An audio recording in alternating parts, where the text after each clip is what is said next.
It's spring on the West Coast, 2025. It's the time of year when daffodils and tulips are popping up all over the place. This, while our friends and relatives back east contend with another blast of winter. It's a particularly stunning season on Vancouver Island. The cherry blossoms are out.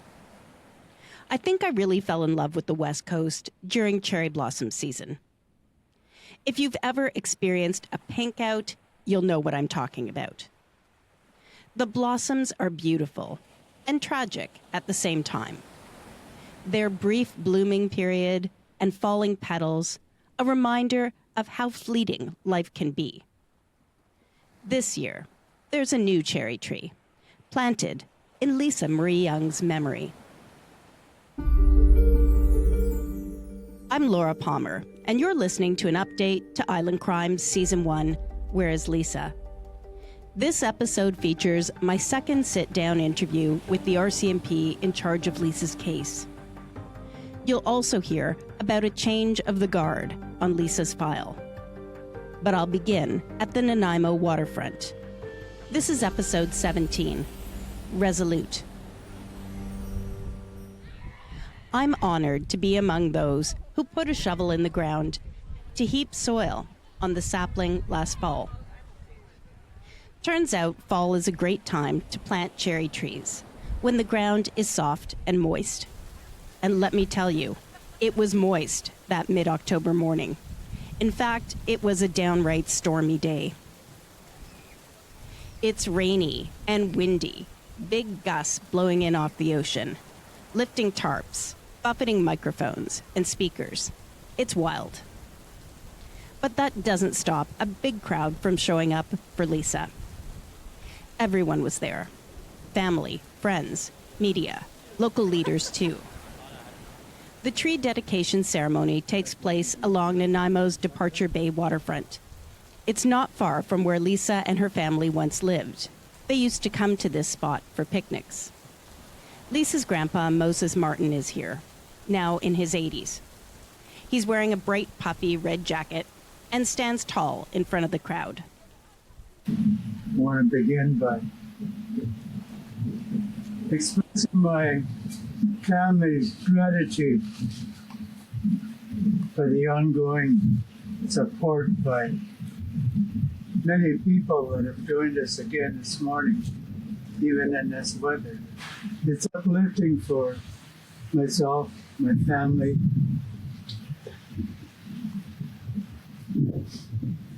We call that medicine because that's what it is for us as First Nations people. And Nanaimo Mayor Leonard Krog is once again here as well. I see him greeting Lisa's father, Don, and then directing these words directly to him. There is no greater loss, and I can say this as a father and grandfather, there is no greater loss than the loss of a child. The death of a child cuts us more deeply than anything. I see Don's here this morning. It's been a while since I've seen him. I want to extend my sympathies again to the family, as I have done on many other occasions each year. And I want to extend my thanks to all of the people who have worked to put this together today, to the park staff, to Cindy, to many others, to the children who are helping, to the young people who are out here this morning, showing that they have their hearts and their heads in the right place. Bless all of you for coming. Thank you so much for doing this. You speak to what is best in all of us. And I live in the sure and resolute belief that justice will be done one day for Lisa Marie. Justice will be done. I'm convinced of that. We're not there yet, but the police continue to work. Let us hope and live for the day that we will see justice done for Lisa Marie. As I listen to the mayor speak, I catch sight of two other familiar faces. RCMP Corporal Markus Muntener and Constable Hayley Pinfold. There, in rain jackets, they stand solemnly listening. And later, they too will help plant Lisa's tree. Markus has been my main contact on Lisa's case over the past 5 years. But he's got a promotion, and his colleague Hayley will be the new lead. It occurs to me it would be a good time for an update on the investigation. The two of them agree to speak with me. They set up in a boardroom of the Nanaimo RCMP detachment, and we meet in my online studio. Corporal Markus Muntener. I'm I will be no longer the primary investigator on Lisa Marie, but I have been since, August of 2018. And I work in the serious crime unit in Nanaimo with the RCMP. Our unit primarily investigates homicides, and Lisa's case has been one of the ones that I've worked on over the course of the last, 6.5 years. The way the files are structured, we have a primary investigator and we have a file coordinator, and then we also have a team commander. That's kind of the triangle it's called. And Constable Hayley Pinfold's role up to this point has been the file coordinator, and I'll let her intro herself. So I'm Constable Hayley Pinfold. I'm with Nanaimo RCMP in the Serious Crime Unit, and I've been there since the fall of 2018. And I've been working on this investigation since that time with Corporal Muntener, and I'm going to be taking over when he leaves. Maybe Markus, what stands out to you from your time as lead on Lisa's file? It's a really large investigation that's now spanned over 20. It's going to be 23 years, I guess, if I do some math here this summer. So it's obviously a lengthy investigation. So it's also has seen a lot of different investigators work on the case over the years. I'm not sure offhand if Hayley and I have been the ones that have worked on it the longest. Maybe. I know a lot of investigators early might have worked on it for an extended period of time, but certainly in the last period of time, it's been consistently us working on it, which hasn't always been the case. It's a file that, at least for me personally, I've certainly grown attached to it. You get to know the people in the file, have a good working relationship with Lisa's family, and that's something that's developed over the last, 6.5 years. When you think about your time on the file, where have you focused most of your attention? Well, obviously, coming into this file with really no knowledge about it, when I started, the initial focus was really just to understand the investigation, understand the people involved, understand the timeline, and then trying to develop a strategy going forward to expand the investigation beyond sort of what perhaps was focused on originally, and to really make sure that the public and potential witnesses that maybe hadn't been talked to were aware that we were working this case. We were open to talking to people, open to people coming forward that maybe hadn't felt comfortable before. And so the focus really was on trying to get people to come in to the investigation and provide us new information.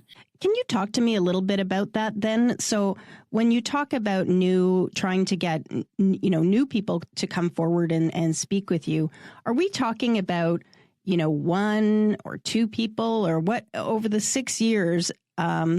Just can you give us a sense of the scope of that? Like how much has the case developed in those years?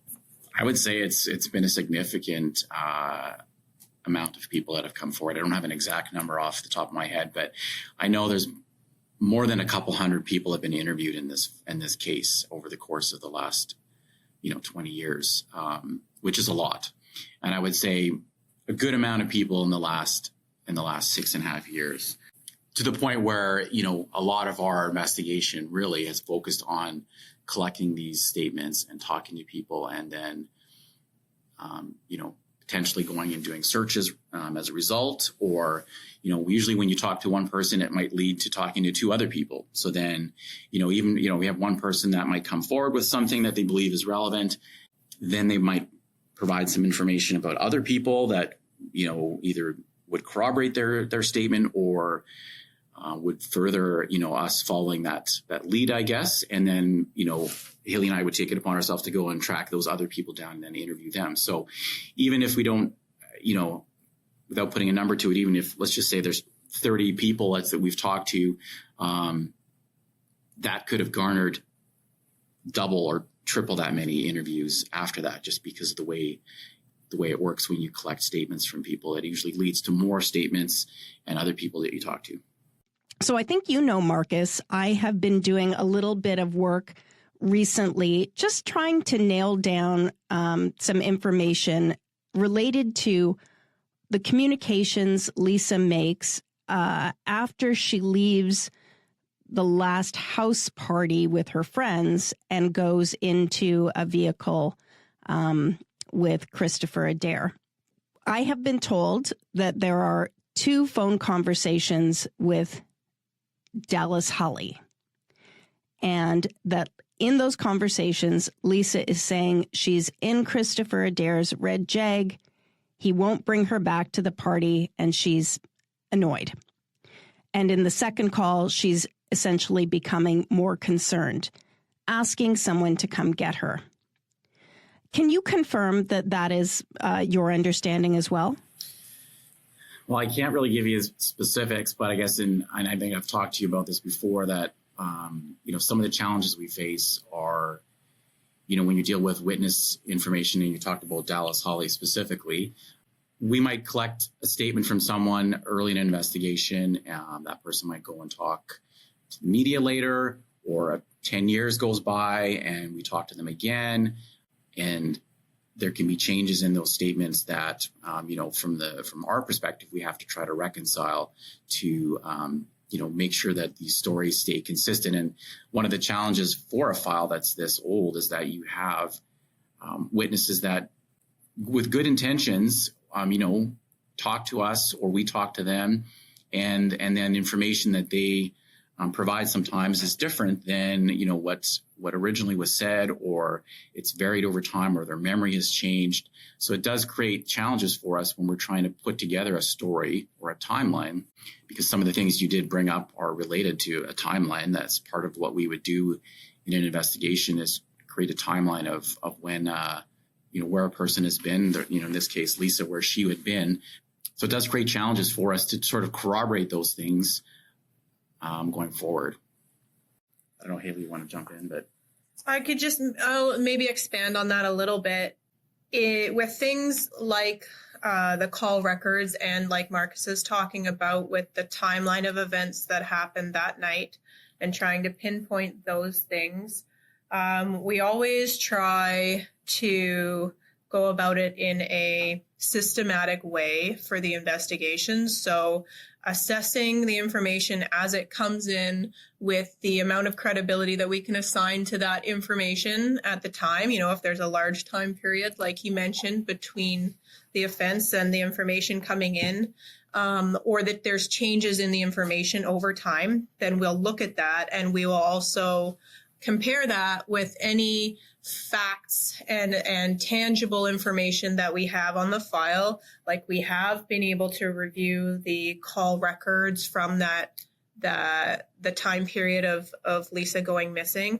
So comparing that information that we have that's tangible and factual with the information we receive from outside places, and trying to make logical and informed decisions about the best timeline or the best weight that we can give that information for the file.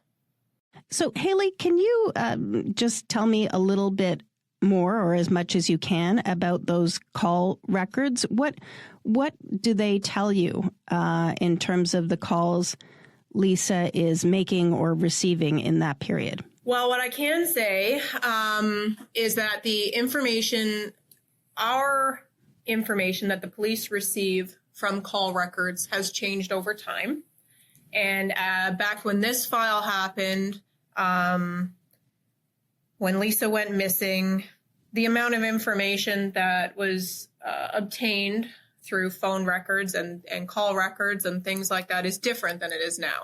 So we've been able to review what exists or existed at that time, but it still gives us limited information about what's actually happening at that night and around the time when Lisa disappeared. I mean, Laura, it's Markus again. Just worth mentioning for context. Obviously, in today's world, if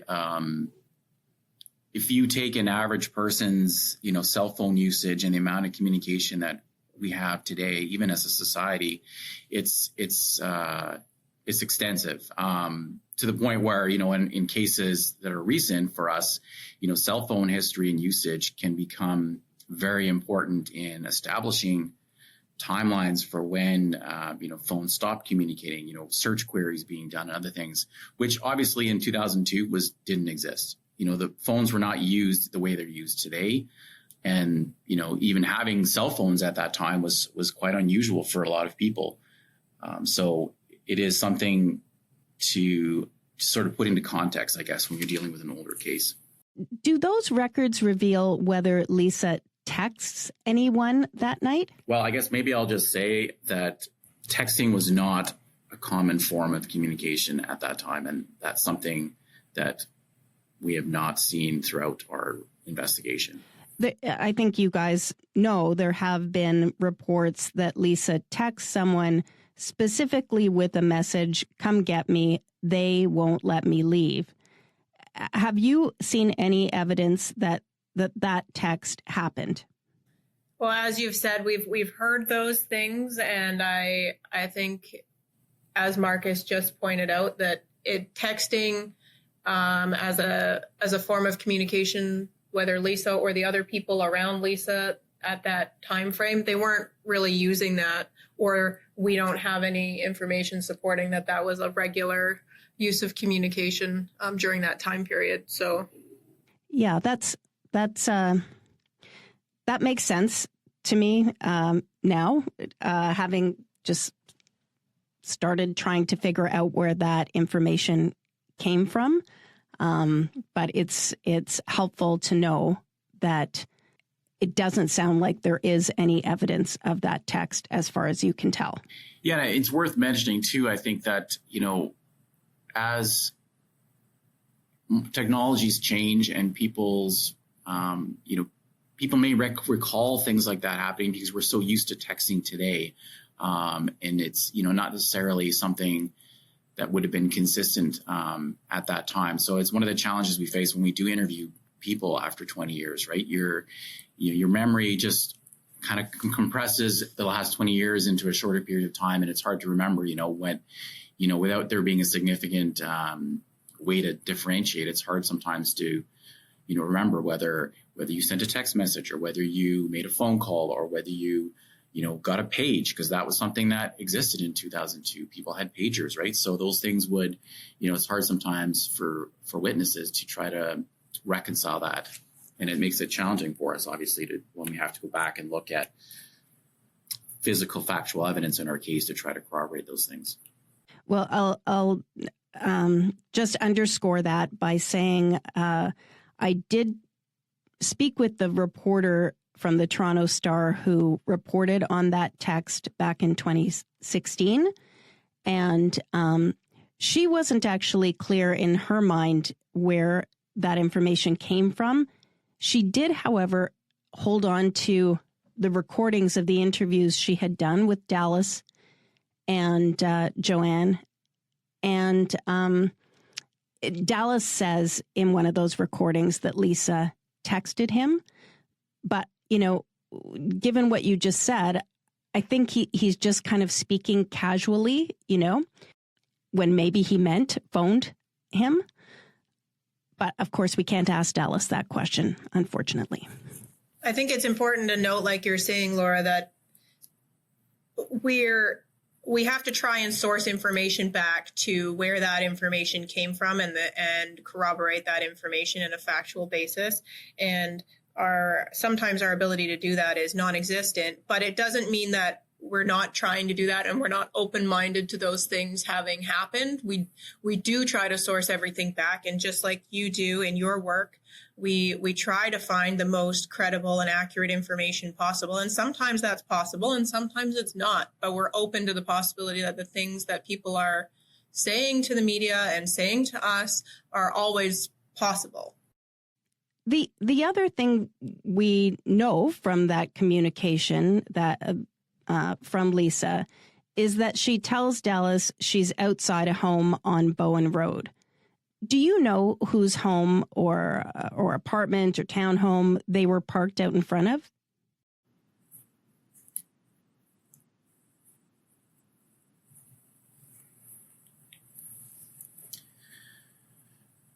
Well, I guess I believe we've established a pretty good understanding of,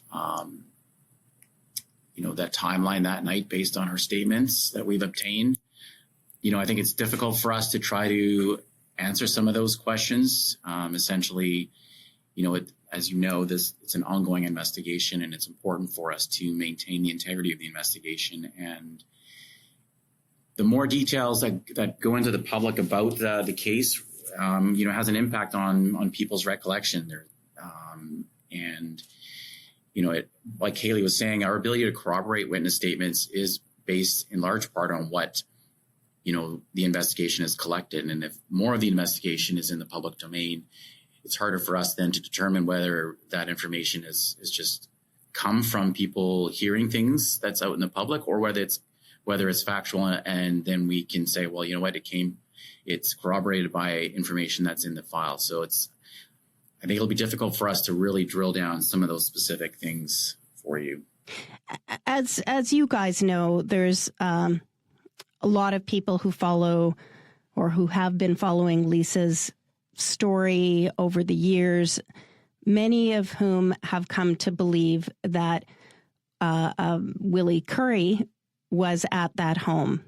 And as you guys also know, I spoke with him a couple of times now, and he is adamant he has nothing to do with any of this, and didn't have a home on Bowen Road and was not at a home on Bowen Road.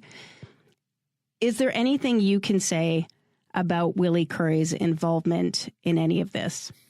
I guess short answer is we can't. Ultimately, it's one of the things that we tell people that we talk to. It's important that, if we talk to someone, that we don't just go out and tell everybody else who we've spoken to. And that's not because they're not going to go to court or testify. It's just because people have fears, and especially when we're talking about potential people that are suspects and whatnot, we're not going to acknowledge, that.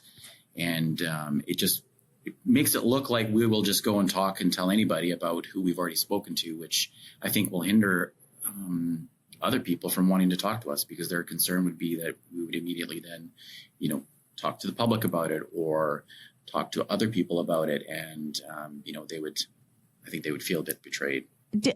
I'm not sure if either of you had an opportunity to listen to that interview. If you did, do you have any thoughts on what you heard? Well, we did have an opportunity to listen, and what I can say is that we've taken the information that we've heard from your interview, and we've compared that with the information that exists on our file, and we use that as a guideline on making investigative decisions and prioritizing our strategies going forward.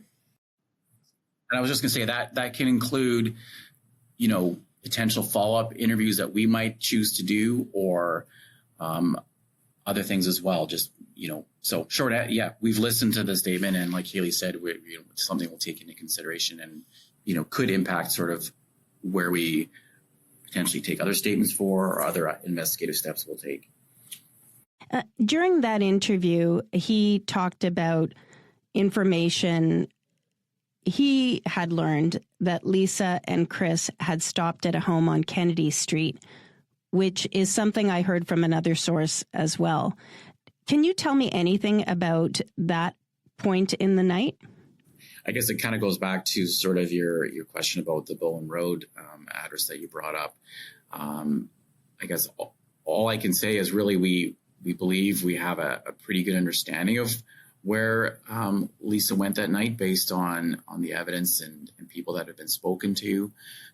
That's something that's important for us to get more information about if anyone has more details about it. And obviously the interview you took there talks about that. So like Hayley said, those are things that we would take into consideration when we make a list or priorities of who we would potentially go and interview further or follow up with, or new people that might be identified that we want to talk with to try to help establish and corroborate, I guess, timelines that night. If you're used to listening to American true crime podcasts, you may find this interview a little frustrating. I get that. But you have to appreciate that on this side of the border, investigators are far less likely to speak with the media, period.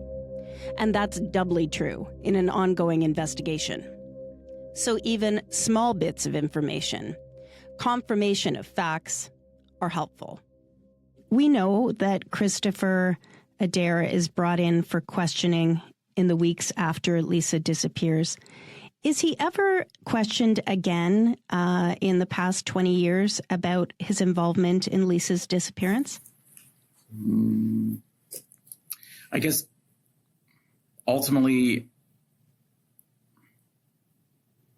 we will make efforts to talk to people on multiple occasions in a file. So without being specific to your question, I guess, it's always beneficial to talk to people. So if an opportunity arises to talk to someone again, be it people that have come up in an investigation as possible suspects or people that have come up in an investigation as witnesses, if there's value in speaking to them again and getting clarity on things, it's certainly something that we're going to explore. He, of course, has been living abroad for some time. What are the challenges of dealing with that when a key figure, I guess, in a case is living outside the country? I think Markus kind of went into this a little bit in what he just said, but some of the issues with having witnesses or key people or people surrounding an investigation that are living outside of the country, logistically, being able to speak with those people is a challenge, not only from time differences and things like that, but from physical distance. We do our best to try and speak with people face to face as much as possible because it allows for a better source of communication. It allows us to build trust with those people and to have open, honest, real communication with them, which is logistically challenging with anybody who is not in the country or even outside of the island or the province.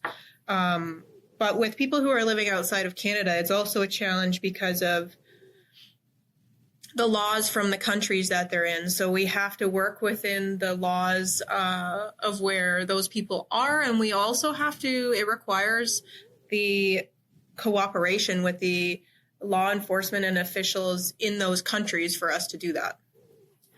What has that looked like with officials in Turkey? Has there been any kind of cooperation? Well, as you know, the RCMP has liaison officers that are, all over the globe, really, at various locations, and they have a long-established relationship with different countries and their law enforcement. So it is a resource that we're fortunate, in the RCMP to have access to. So it is possible for us to go and work with those liaison officers who then, have established relationships with those law enforcement communities in other countries. You mentioned Turkey. That would be a place that would have a liaison officer as well. So that gives us an ability to sort of bridge that gap. That might be a challenge if it was just me picking up the phone and trying to call someone in a different country to try to talk to them about something. So it is a resource that's available to us, and we've used it, and we'll continue to use that if we need to. In terms of recent work that I've done on this story, I think you both know I spoke with retired Detective Doug Hogg, who had worked on Lisa's file. He seemed quite confident that Chris would have told someone else what happened that night. Why do you think that is? Well, I guess ultimately, it's been over 20 years. I think it's logical to believe that individuals, witnesses or otherwise, will have talked to people about something significant that they've been involved in their past. So, without being specific, I think it's just a logical conclusion to believe that people in an investigation will have talked to others about it, and that's part of the reason why Hayley and I have gone to re-interview people, because even if they were spoken to early in the files, someone else may have talked to them after they were interviewed, and for whatever reason they didn't feel they wanted to come and talk to us again. There's a lot of times where if people hear information that's out in the public domain, they just think the police know it or that we're aware of it, which may not be the case. Just because something is out in the public doesn't mean that, that we, the investigators, have to talk to a person that has actually said that, or that the information is, firsthand and not fourthhand and, 3 people removed from the original source. So, it's in an investigation that spans this much time. There's going to be a lot of people that talk to other people, and that will generate, I guess, more opportunities for us to talk to those people if they come forward.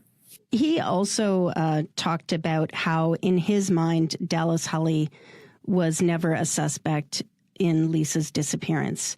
Is that your assessment as well?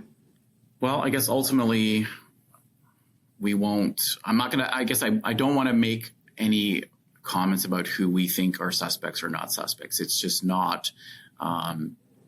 It's not the right thing to do in an investigation that's ongoing, and certainly not fair to people that could be named and for us to make comments about it. But as part of a thorough police investigation, we have to take into consideration all those possibilities and make efforts to eliminate people from a pool of suspects. And that might include interviewing people. It might include corroboration with other evidence, but it's an important part of a thorough investigation to do that. Hayley mentioned a little earlier how the information from Lisa's phone, something along the lines of you could get different information now based on advances in technology than you were able to get back then. I guess I'm just curious about whether there are any other new technologies or new scientific tools being used in terms of Lisa's case. Yeah, I think that's a good point, Laura. I don't know when it comes to the realm of call records and phone provider details that there's a lot that can be done with that kind of a time gap.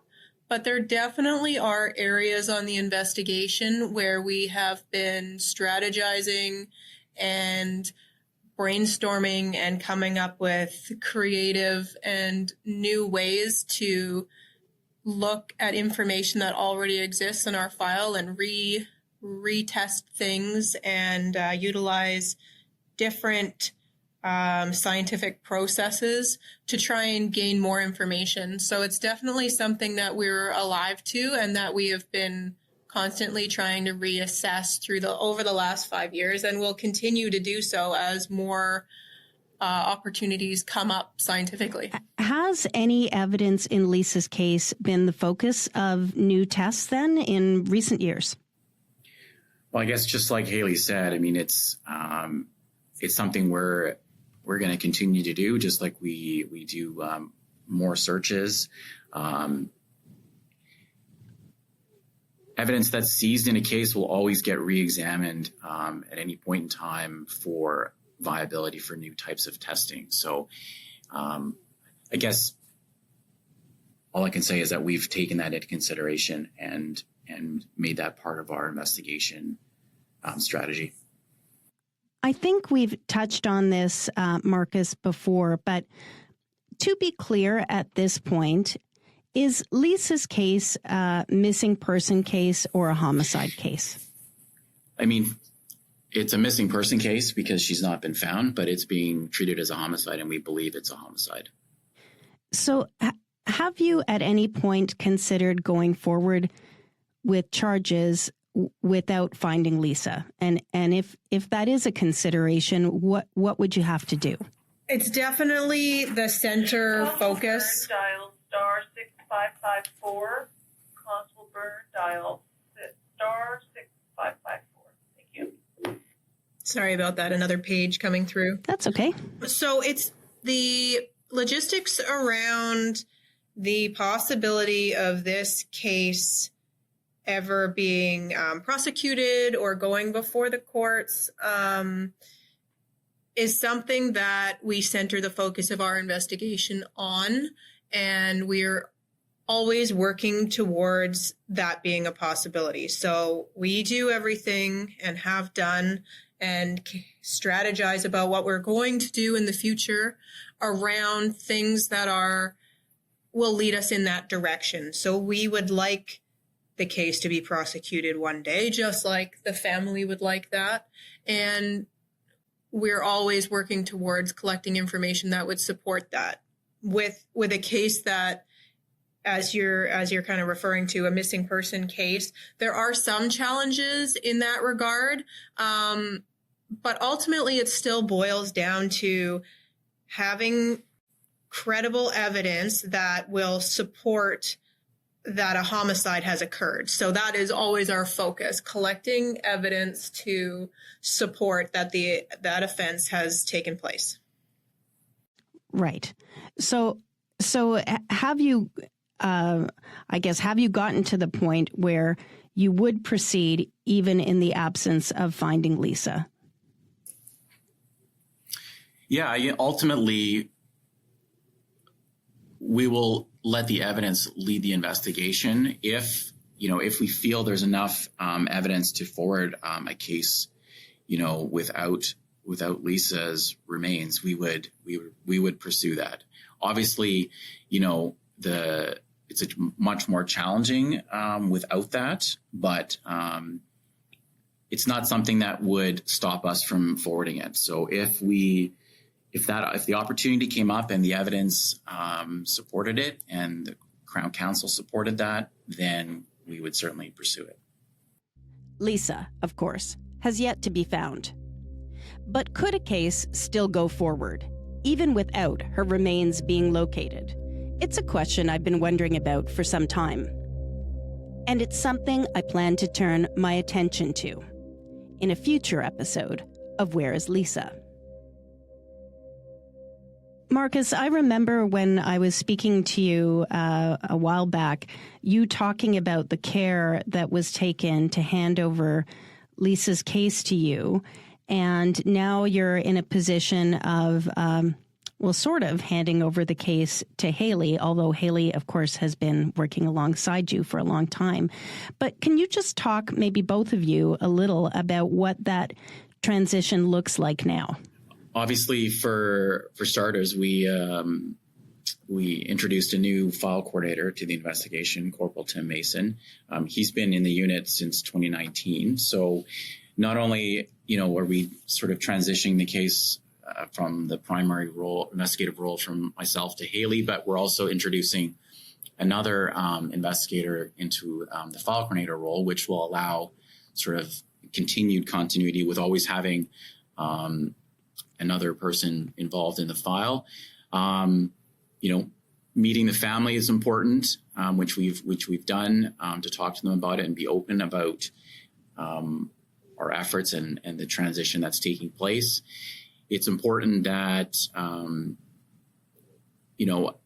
we have continuity in the file in the sense that, the person that's continuing on, has the background and the knowledge of the players and people and the times and everything. It certainly helps. It helps the investigation continue in a smooth, ongoing way. And I believe this was the best way forward, and it's the way we've gone about it. I think it also is important to note that sometimes when there's transition in these larger investigations, it means a complete severance and, a new team of people starting again. And in this particular situation, while Markus is moving on to other things, he's still going to be in-house. He's still staying in Nanaimo. And I would be extremely surprised if he was 100% completely separated from this investigation going forward. So I know he's been very dedicated over the last 6 years plus, and I would be very surprised if he didn't come back into the picture in some ways in the future. And it just is a unique situation that we don't often get to have, where we maintain some of that knowledge and we don't completely cut off ties with people who are outgoing. So we're fortunate in this case to still have Markus around locally as well.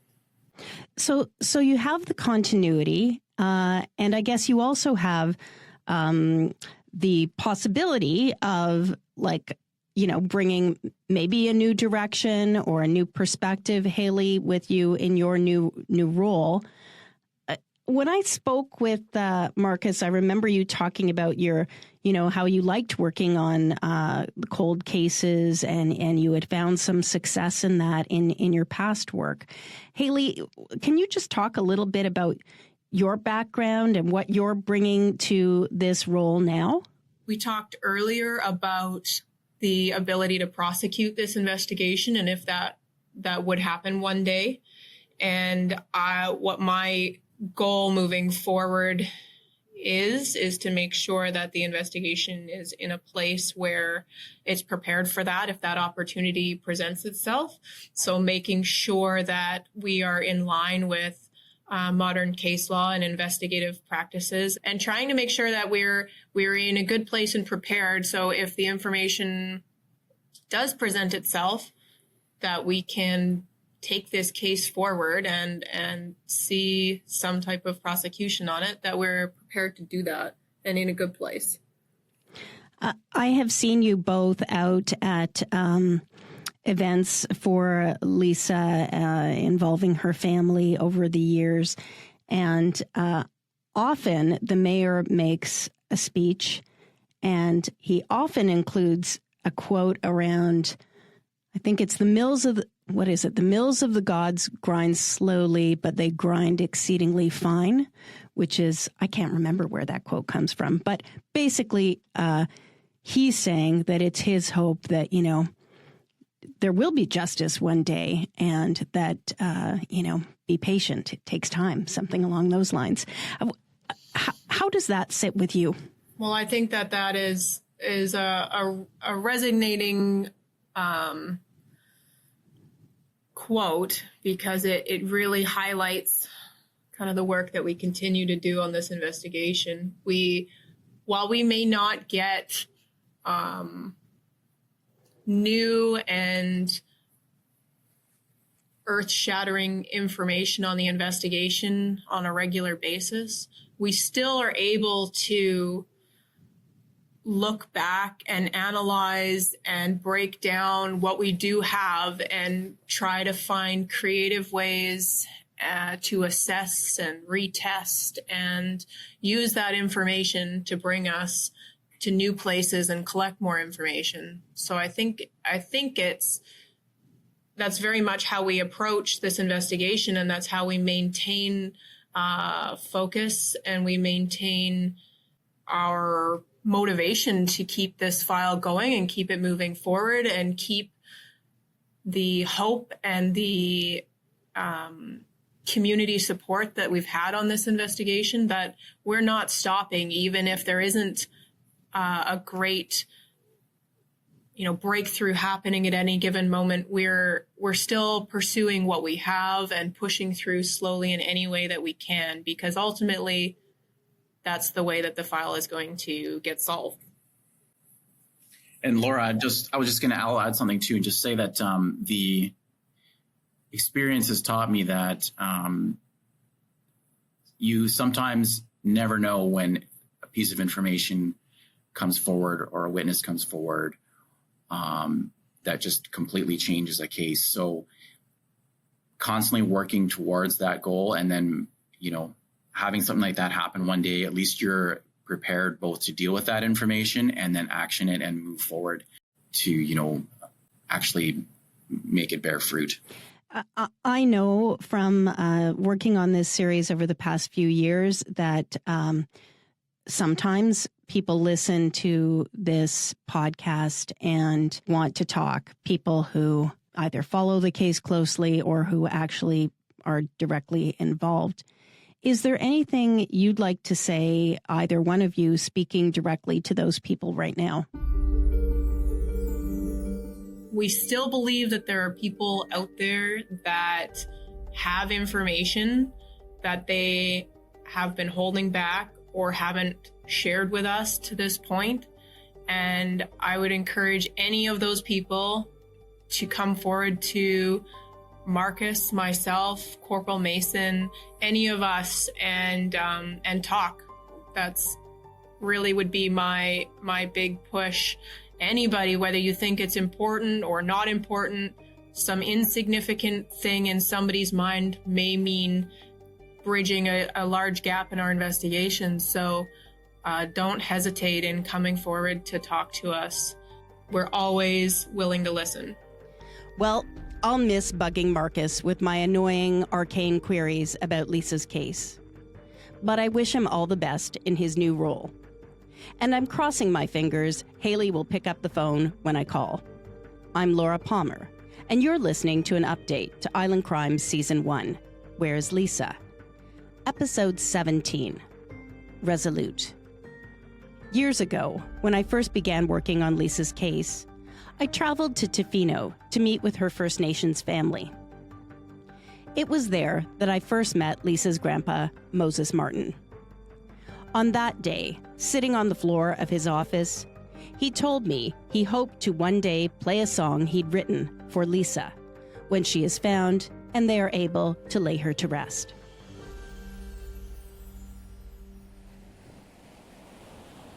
The tree planted at the Nanaimo waterfront is there in Lisa's memory, and it's also dedicated to all the murdered and missing women and girls and two-spirited victims. I'll leave you with Moses' beautiful song, sung at the waterfront as Lisa's cherry tree began to take root amidst a wild West Coast storm. Wake up to wake, wake up to wake up to wake, wake up,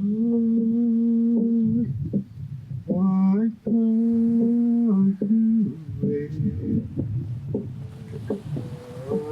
to wake, wake up off the feet of good.